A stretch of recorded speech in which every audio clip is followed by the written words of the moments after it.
slow running. So here I am doing 7 minutes per kilometer. Nice slow run. Barely breathing hard at all. Able to talk quite easily. Just dandering along this path for the next 2 hours.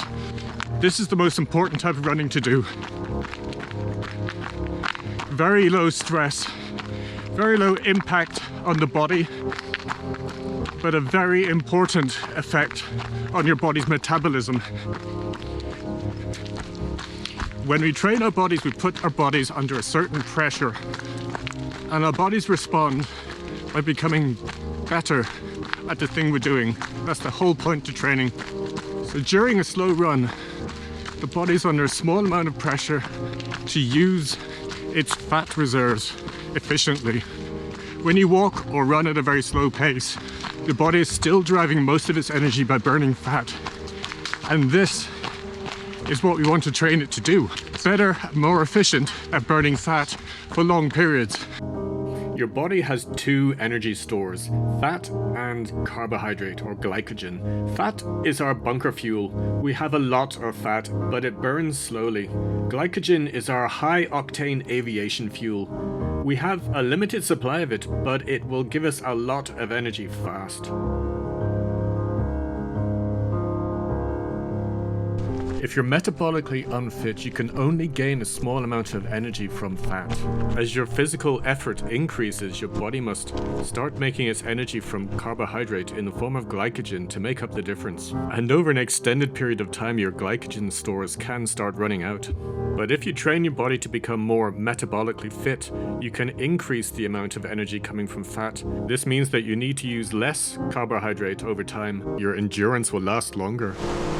You can increase your metabolic fitness by low-intensity activity, slow runs, long walks, or cycle rides. One of the purposes of low-intensity exercise, or long slow run, is to train the body to be more efficient at burning fat. This doesn't mean that a run like this is going to cause me to lose weight. The amount of fat I'm going to burn today is relatively tiny. But the point is that in general, your body will become better at it. Not just while doing exercise, but throughout your life. And that should, over the long term, have health benefits. But it's a slow, long process.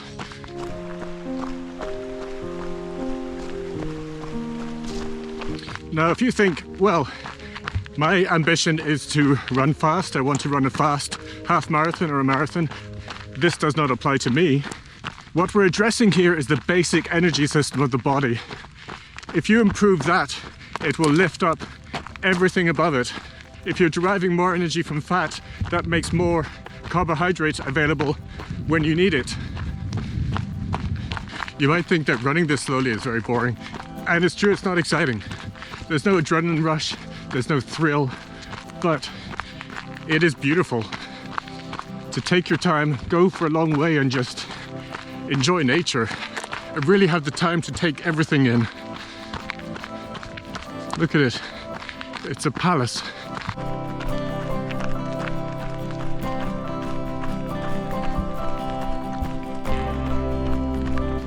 So why don't we do this? Why don't we run slowly?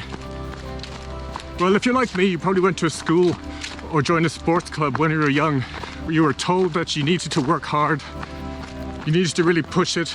If you weren't breathing hard, if you weren't red in the face, you were doing it wrong. Now that type of training has its place. It should be part of your weekly routine, but only a small part. The majority should be like this. And this is something you were never taught when you were young.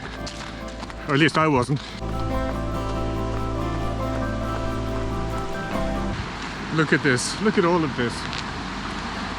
This is autumn, just the best season for this.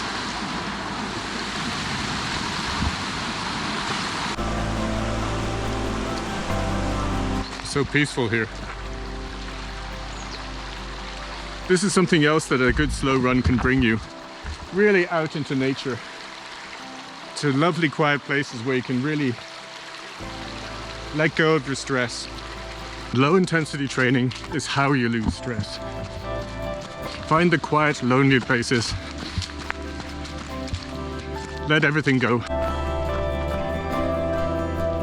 Life is fast enough. There's already enough stress. We don't have to make all of our training the same way.